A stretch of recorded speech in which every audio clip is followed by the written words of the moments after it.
যুক্তরাষ্ট্রের new York সিটিতে দুই শিশুকে যৌন নির্যাতনের অভিযোগে তাজুল ইসলাম নামে এক বাংলাদেশি বংশোদ্ভূত ইমামকে গ্রেফতার করেছে পুলিশ। তিনি কুইন্সের জামাইকা এলাকার মসজিদ বিলাল কুইন্স ইসলামিক সেন্টারের ইমাম হিসেবে কর্মরত ছিলেন।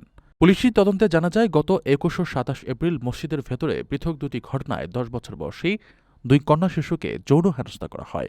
কুইন্স চাইল্ড অ্যাবিউস স্কোয়াড বিষয়টি তদন্ত করে গত ২৭ এপ্রিল তাকে গ্রেফতার করে। তার বিরুদ্ধে প্রথম ডিগ্রির যৌন নির্যাতন ও শিশুর কল্যাণ বিপন্ন করা সহ মোট ১২টি গুরুতর অভিযোগ আনা হয়েছে।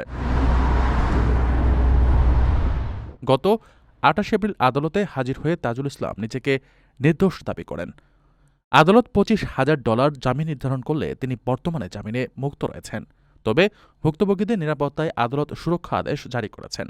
পুলিশ ধারণা করছে এ ঘটনায় আরও ভুক্তভোগী থাকতে পারে এবং তথ্য প্রমাণ সংগ্রহের জন্য স্থানীয়দের সহায়তা চেয়েছে।